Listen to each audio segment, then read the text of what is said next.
membahas tentang perkembangan.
berdoa, berjumpa dengan Allah yang tidak kelihatan.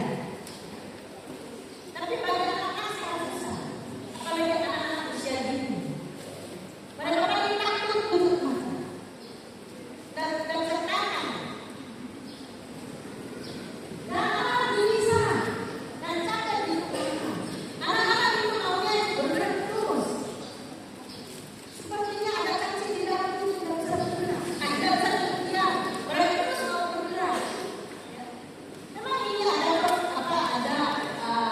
aktivitasnya. Anak-anak itu memang kemampuannya berbeda. Kemampuan mengontrol itu, mengontrol pikiran, mengontrol perasaan berbeda dengan dewasa. Mereka bisa berdiam dalam jangka waktu lama. Dan ada anak-anak yang dulu dia mau yang baik tapi senang dengan itu juga berbuat dalam mereka. Dan kita bisa melakukan apa yang dikatakan Islam dulu. Kemampuan bahasa mereka terbatas. Kemampuan mereka sangat terbatas. Bahasa mereka berbeda dengan bahasa dewasa.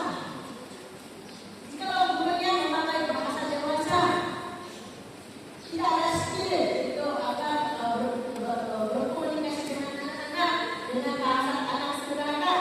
Itu anak-anak susah. Dan terus sekolah terus sering berubah. Itu juga untuk anak-anak sekolah yang berumur berumur anak-anak juga ya. Jadi bukan hanya kita guru sekolah yang saja berumur, tetapi anak-anak juga berumur. Jadi bagaimana kita bisa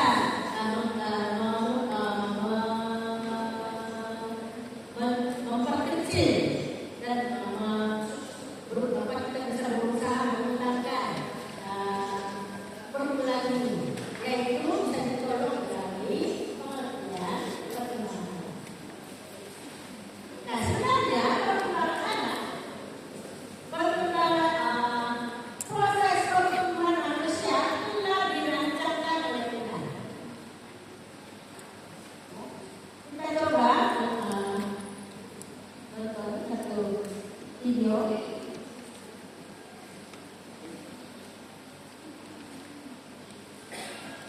Allah yang menciptakan manusia. Kalau binatang-binatang itu bertumbuhnya cepat, ya. Tapi dewasa itu puluhan tahun pertumbuhannya. Kita hidup juga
semua adalah sempurna seperti manusia dewasa.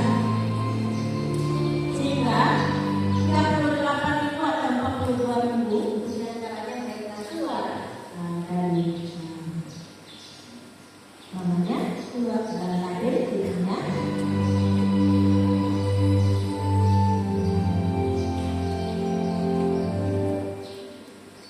Ada juga pernah nonton seperti ini?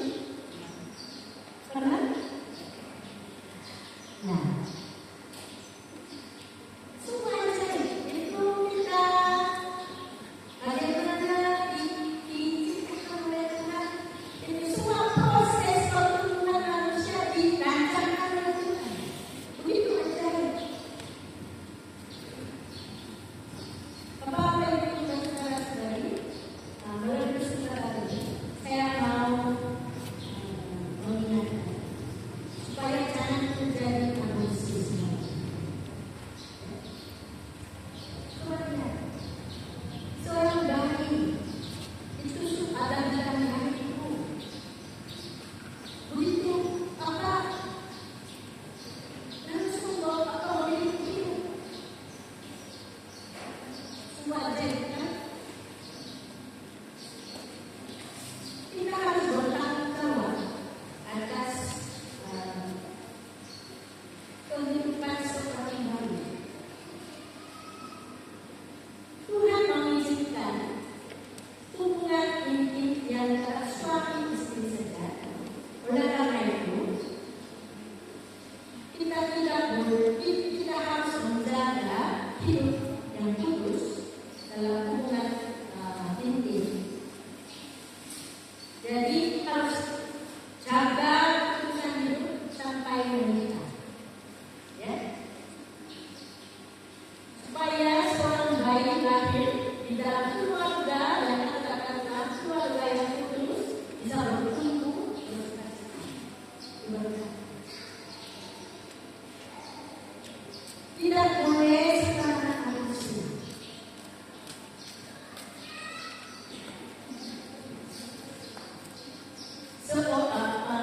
Nyawa seorang bayi itu hasil Tuhan. Jadi bagi Tuhan itu setiap jiwa, setiap orang itu berharga. Kita harus menjaga anak kita. Oleh karena itu kita seorang ibu sendiri harus menjaga hidup yang kudus di dalam keluarga dan suami istri. Bahkan kita harus mengajar anak-anak dan kaum. Masalahnya sekarang generasi baru sedang diserang dengan ajaran-ajaran atau budaya atau kebiasaan buruk dari dunia yang terpisah. Seolah-olah boleh lakukan sesuka hatinya, hubungan intim, hubungan seks. Kalau tidak ada orang lihat, kalau ada orang yang saya suka, kita harus menjaga generasi baru. Jadi tolong kita mulai dari sikap hati, sikap keluarga Tuhan, menjaga hidup yang kudus, menjaga hubungan dan juga membangun hubungan yang intim di antara suami istri yang kudus, sehingga anak-anak bisa lahir aman, sehat, bahagia, sukacita, diberkati. Amin. Itu bisa dipasang. Allah merencanakan proses pertumbuhan manusia. Tidak Yesus pada saat Yesus lahir di dunia ini juga, Yesus juga melewati proses pertumbuhan. Memang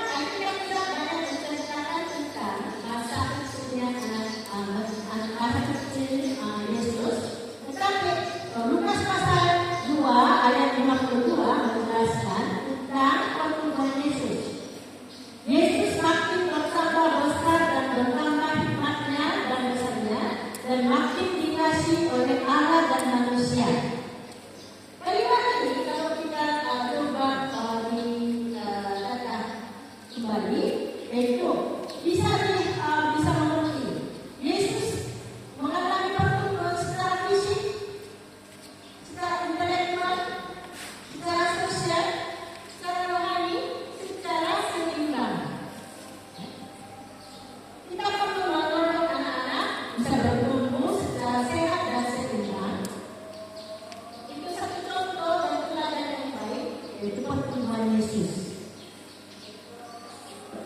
Nah, berdasarkan pengertian bahwa proses pertumbuhan anak dirancangkan, diprogramkan oleh Tuhan. Ada tahap-tahap perkembangannya anak-anak. Nah, sekarang dari bayi anak itu 1 sampai 2 tahun juga ada. Dan sekarang kita mau membahas mulai dari 4 tahun. Nah,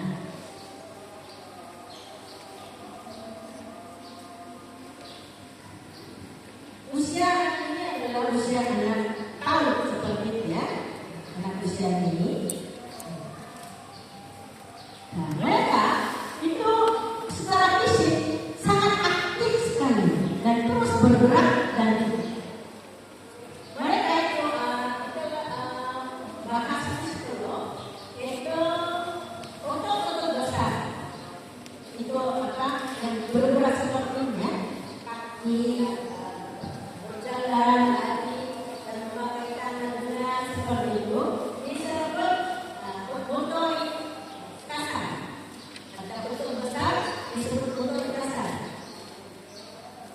Pada saat mau bergerak jalan kaki dan memakai tangan seperti gerakan besar, perlunya terjadi kerjasama dengan otak. Jadi otak memerintah kepada organ tubuh ini, maka tangan dan tangan, sehingga itu berjalan itu harus terjadinya kerjasama dengan baik. Kalau tidak terjadi kerjasama yang baik, nantinya itu cacat. Sehingga apakah kita mau jalan terus? Ya, harus kerjasama dengan otak itu jalan terus. Mau ke sana, mau ke sana, berjalan begini ya. Mau pegang tangannya harus pegang begini. Tetapi mau lihat, mau pegang kertas ini, tetapi tangannya tidak bergerak, tidak menuju ke barang yang saya pegang. Itu artinya tidak terjadi kerjasama yang baik seperti itu ya.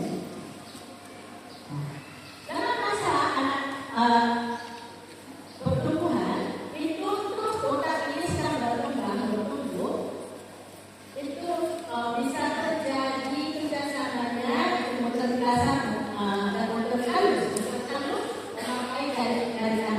Ini motor halus. Seperti itu. Nah, kalau anak usia 1 sampai 3 tahun, motor kasarnya yang sudah berkembang, tetapi masih belum seimbang, sehingga masih belum bisa kontrol, belum berkembang dengan baik, sehingga anak mau jalan udah jatuh seperti itu ya. Mau pegang sesuatu tapi mudah jatuh dan jalannya minim seperti itu ya. Masih dalam proses. Tetapi kalau usia 6 tahun, sekitar 4 sampai 6 tahun, mulai berkembang sehingga bisa berjalan bebas dan mau pegang sesuatu bisa pegang. Jadi otot besar cukup berkembang, bisa jalan, bisa lari seperti itu ya, walaupun masih belum sempurna, sehingga mereka itu suka bergerak, itu suka bergerak karena masih dalam proses sedang berkembang, dalam banyak bergerak itu otot besar ini sedang bergerak. Bahkan otot kecil itu motor halus juga sedang berkembang. Maka mau melakukan sesuatu, terus mau berkembang, mau latihan terus, ada dorongan hati mau bergerak terus seperti itu. Dan juga bahasa mereka. Jadi mereka apa yang mereka dengar mau mengucapkan. Sudah ada pikiran sebelumnya belum mengerti bahasa sehingga susah mengucapkannya, tetapi 4 sampai 6 tahun mulai berkembang, mulai bertambah kata katanya, mereka terus mau meniru, terus mau mengungkapkan apa yang ada di dalam dirinya, apalagi mereka kuat penasaran. Koordinasi mata dengan motorik halus sedang berkembang, mulai bisa menggambar atau menggunting walaupun belum mampu kerjakan halus. Ya.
rusak sehingga standar hidup sesuai dengan kamu. Dan mudah capek dan mudah sakit, jadi kegiatan perlu batasi. Harus memberi waktunya bermain, dikasih waktunya istirahat. Jadi antara yang panjang lama itu yang saya. Secara intelektual, mereka dapat belajar lewat panca indera. Panca indera itu apa? Mata, hidung, mulut, telinga, dan kulit. Ya. Anak-anak akan belajar melalui pengalaman saja, pengalaman yang dapat melalui panca indera. Apa yang mereka lihat itu menjadi informasi bagi mereka. Apa yang mereka lihat itu menjadi informasi bagi mereka dan pengalaman bagi mereka. Dan itu mereka tidak bukan mereka, tapi kita bisa mengerti apa yang belum lihat, belum dengar, belum rasakan, kita bisa mengerti. Kalau belum ada 1-3 kali belum mengerti konsep abstrak, ya contoh. Aku kasih, kata kasih ada bentuknya kan? Tidak ada. Kasih adalah kata abstrak. Awalnya anak-anak tidak mengerti, tetapi bagaimana bisa mengerti kata makna atau arti kata kasih melalui pengalaman mereka, bagaimana orang tua melihat anak dengan penuh senyum dan bahagia dan penuh kasih sayang dan memberi makan dan mencium, memeluk. Jadi kata kasih abstrak, tapi mereka belajarnya arti kata kasih melalui panca indera. Lihat, dengar, cium, rasa dan raba. Dipeluk, dicium, diberi makan rasanya enak, pada saat lapar dikasih makan, dikasih minum. Dan selalu memeluk dan mengasih sayang dengan senyum. Anak-anak akan merasakan melalui hubungan sehari-hari lewat pengalaman lewat panca indera, mereka bisa mengerti apa arti kata kasih. Jadi pengertian mereka melalui pengalaman seperti itu. Kata bahaya. Seorang anak itu bayi itu mereka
di tangannya. Coba.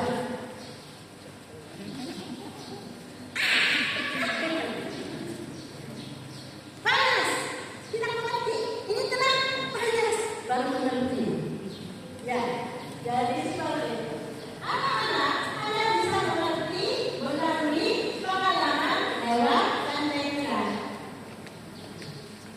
Jadi, anak usia 4 sampai 6 tahun dengan dibandingkan dengan anak usia sampai 1 sampai 3 tahun lebih besar, mereka bisa berjalan, mereka suka berbicara dan bisa mengerti. Tetapi bahaya kalau kita tidak mengerti. Apalagi usia kita, cerita kita. Firman Tuhan. Belum pernah lihat Yesus. Belum pernah lihat domba. Belum pernah lihat itu kondisi bangsa Israel. Tidak pernah lihat. Bagaimana? Kalau kita sampaikan, bisa bayangkan mereka. Tidak bisa mengerti.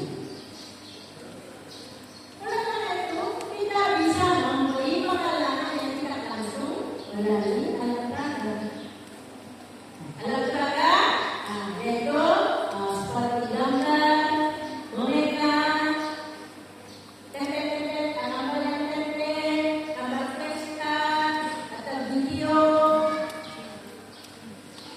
atau benda-benda yang langsung. Seperti itu bisa mendorong anak-anak bisa mengerti. Dan juga setelah pelajaran harus bisa dihubungkan dengan kehidupan anak. Bagaimana bisa menghubungkan? Yaitu melalui gambar yang sesuai dengan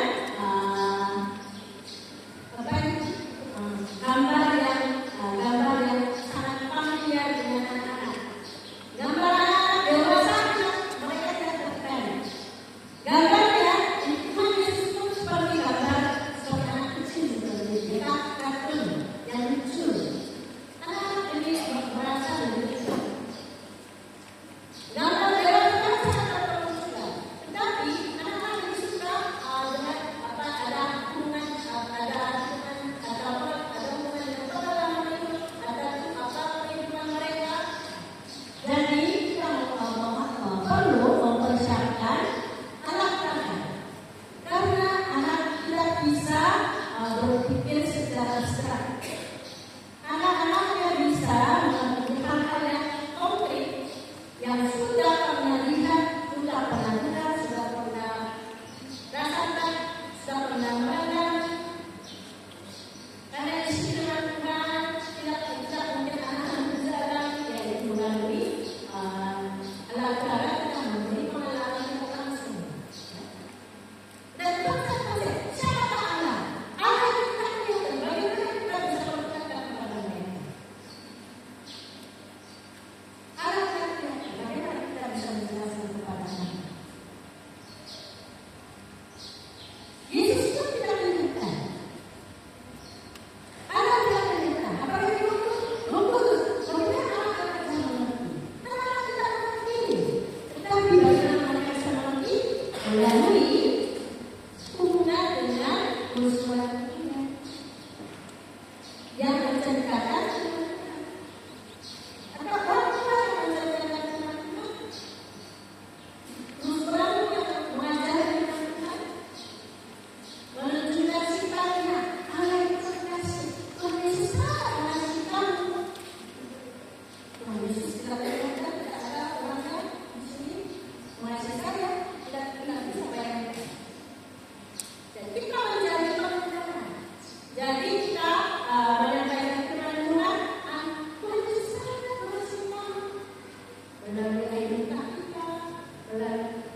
kita bisa terus mengajar kebenaran firman Tuhan. Mereka anak usia dini ini masih belum begitu mengerti waktu, masa waktu. Jadi kita cerita sejarah, itu tidak begitu mengerti. Jadi waktu masih kecil lebih cocoknya cerita pendek-pendek tentang tokoh, ya peristiwa. Tapi kalau menghubungkan dengan sejarah agak susah. Anak usia itu masih besar baru bisa mengerti sejarah. Dan daya konsentrasi. Anak-anak usia ini bisa konsentrasi. Ini apa kan pendek dalam sekitar 5 menit. Jadi konsentrasi anak 10 menit apa dibaca Quran berapa lama? 1 jam? Susah kemudian. Kalau itu bagaimana kita bisa mengatasinya? Ya, jadi kita bisa memakai metode merancangkan kegiatan secara bergantian di antara kegiatan aktivitas kegiatan diam. Anak-anak kata bekerja memuji Tuhan dengan gerakan, kemudian duduk berdoa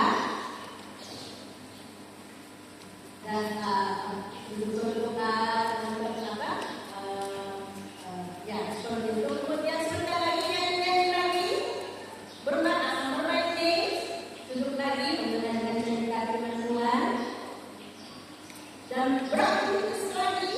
Kemudian baru duduk melakukan suatu kegiatan yang diam. Jadi kegiatan aktif, kegiatan diam, kegiatan aktif, kegiatan diam.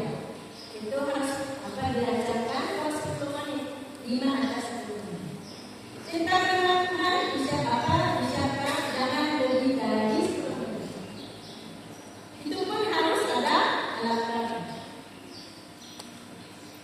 Gambar atau boneka, ada boneka jari, ada boneka tangan, ada video.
dari peristiwa itu. Jadi guru sekolah itu perlu mendengarkan apa alasannya, apa alasannya itu, apa alasannya menangis, apa alasannya itu menjadi berkelahi. Perlu mendengarkan, jangan langsung itu menghakimi karena mengganggu ajaran. Oleh karena itu perlu bantuan, jangan guru sekolah itu sendiri. Harus ada kerjasama untuk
dan kuat emosi. Kuat emosi artinya marah, senang, sekali senang, ketawa-ketawa. Kalau sedih menangis teriak-teriak.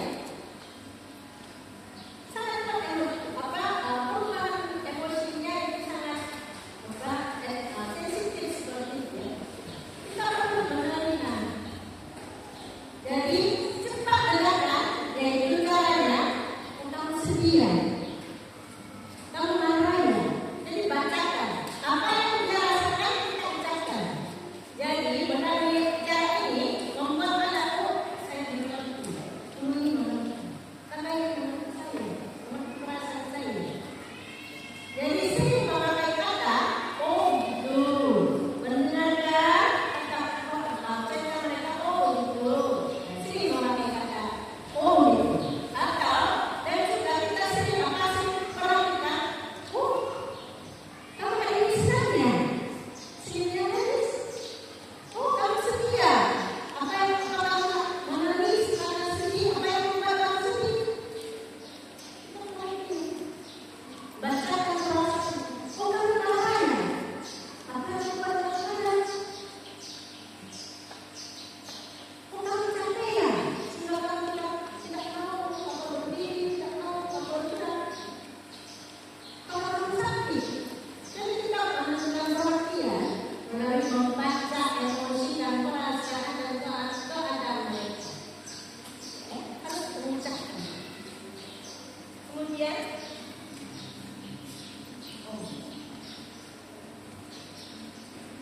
rohani.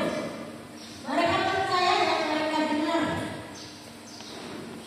Belajar banyak tentang Allah dapat membedakan apa yang benar dan salah. Mereka percaya apa yang mereka dengar. Oleh karena itu, kita harus hati-hati mengajak mereka. Jangan membawa cerita salah.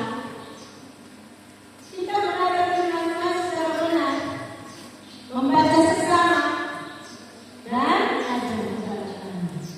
Anak mulai mengerti apa yang benar, apa yang salah, dan bahkan mereka bisa mereka percaya apa kata guru sekolah itu. Kalau guru sekolah itu salah kan, sehingga makanya mau memperbaiki itu salah.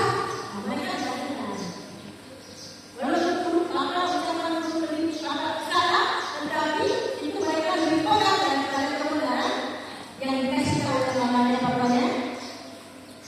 Dari memberi pegang itu apa yang diajarkan gurunya yang dia kasih. Jadi kita harus hati-hati pada saat kita mengajar. Harus kita kita harus berjuang untuk membawa ajaran yang benar. Dan juga kita harus bersikap objektif dan adil. Karena anak-anak itu bisa mengerti apa yang benar, apa yang salah, adil atau tidak.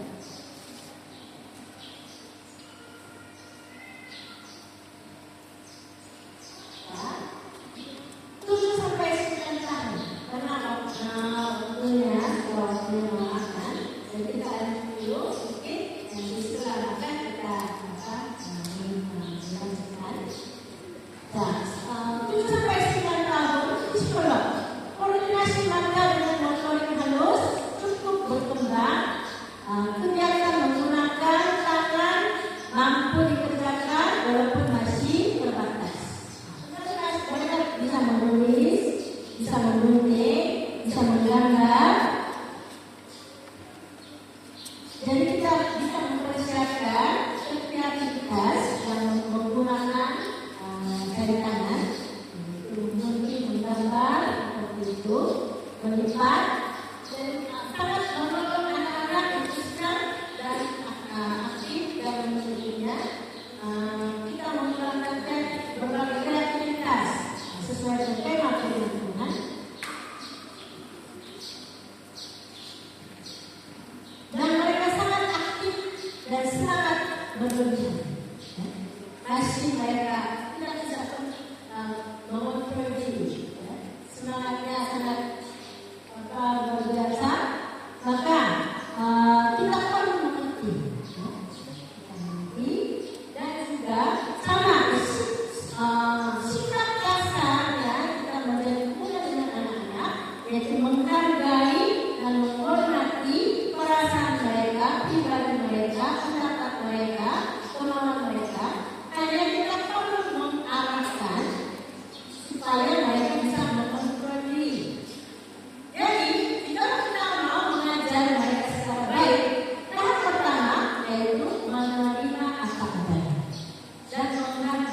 rasa dan pendapat kemauan mereka.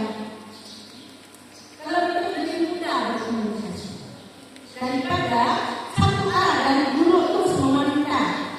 Guru apa cewek marah menasihati. Kalau itu anak-anak itu masuk di sini kalau tetapi jika mereka merasa diterima pribadi mereka merasa dihargai, mereka tak akan belajar menghargai persoalan. Oleh karena itu, Bapak-Bapak Ibu, tolong menghargai dan menerima apa adanya, menghargai perasaan mereka dan menghargai pendapatnya dan mendengarkan. Dan jadi sebelum memang kita tahu saja dan kita maunya sebelumnya kan kita biar supaya kita mengajar dan mengajar. Tetapi kita akan mengajar kan? Suruh dia sebentar lagi itu dimutasi. Jadi perlu diskusi satu dengan yang lain. Bagaimana bisa terjadi diskusi satu dengan yang lain? Yaitu dengan sikap menghargai, menerima, mendengar. Kamu sekarang kamu merasa sakit ya? Mau kembali? Tidak perlu sesuatu itu dia merasa capek, kalau mau hidup itu bisa mengajar daripada juga. Kamu mau ada sesuatu mau cerita? Sekarang itu saya mau bercerita, kamu terus mau cerita, bagaimana ya? Bagaimana ya benar-benar mungkin tidak bisa mendengarkan. Cerita apa yang kamu mau bercerita? Sekarang berceritakan? Oh tidak, boleh ya. Sabar dulu, nanti ada waktunya kita mendengar cerita dia ya. Sekarang mendengar cerita dulu. Jadi membaca perasaan mereka.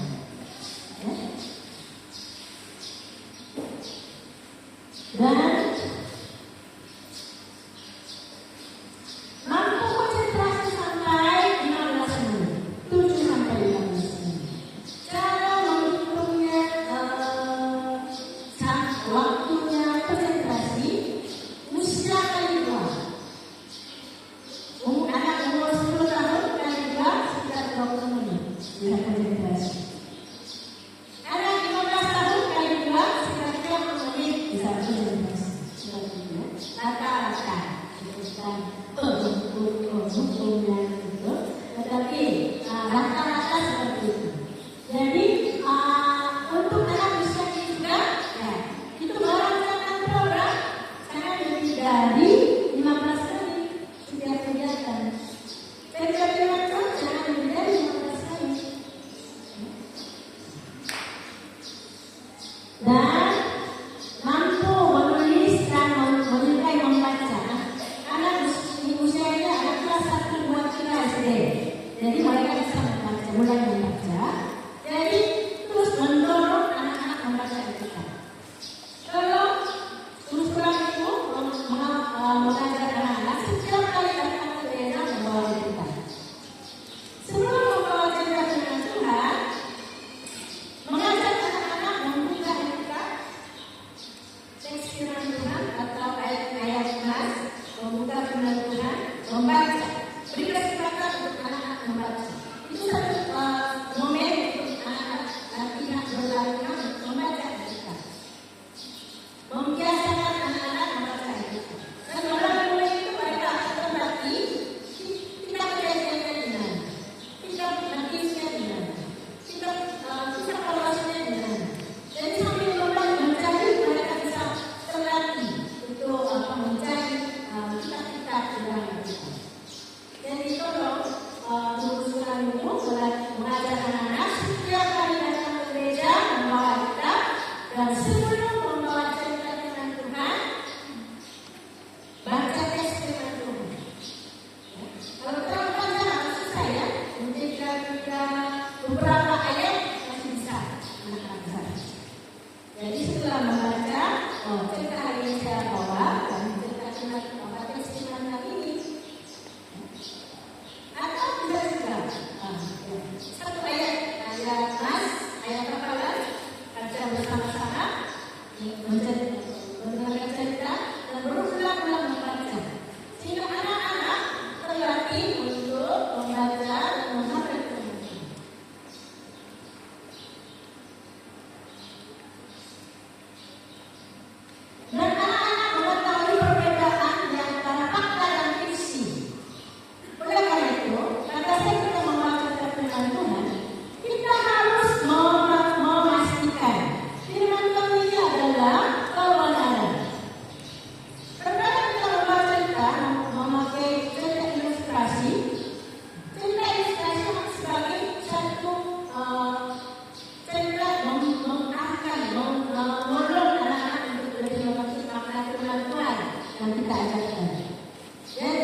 belajar apa makna iman. Bagaimana kebenaran iman itu mempengaruhi pada hidup pribadi. Sikap hati guru sekolah minggu terhadap iman Tuhan sangat mempengaruhi pada pengertian anak. Anak-anak bisa membedakan, merasakan juga dan membedakan secara intelektual. Itu mereka bisa membedakan.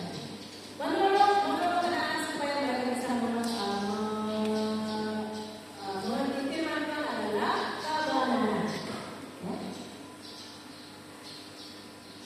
Dan suka meniru dan kreatif membutuhkan pengalaman konkret sebanyak mungkinnya. Mulai mengerti konsep abstrak tetapi masih terbatasnya. Anak-anak kelas kecil sedikit mulai mengerti konsep abstrak tetapi masih terbatas. Jadi perlunya penjelasan secara konkret dengan bahasa mereka. Anak usia dini, kalau anak kelas besar akan masuk hampir mengerti bahasa dewasa, tetapi itu pun kita harus memperhatikan tingkat pengertian mereka. Tapi secara khusus anak usia dini dan anak kelas kecil itu masih belum mengerti bahasa dewasa. Jadi kita perlu menjelaskan secara konkret dan kata-kata yang abstrak atau kata-kata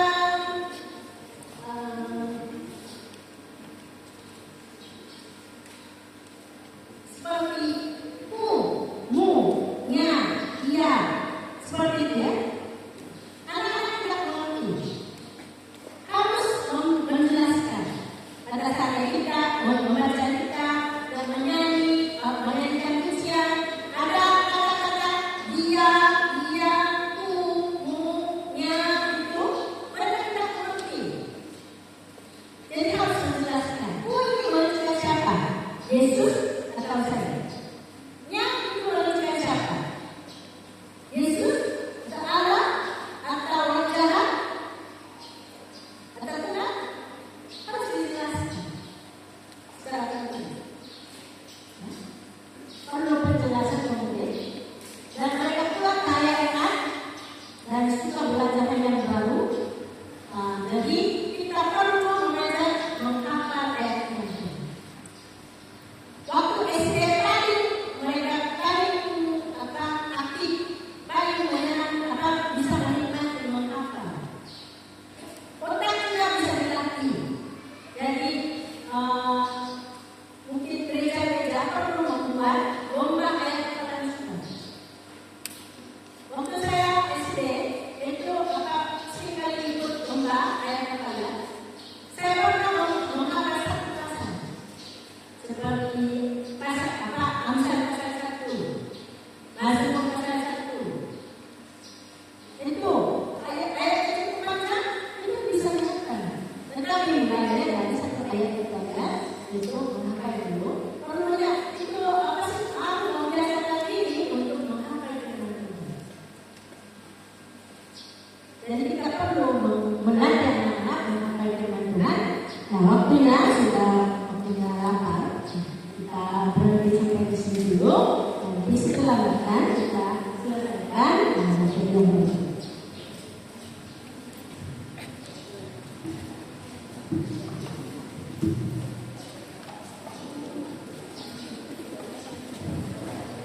Oke, udah lapar ya. Sebelum kita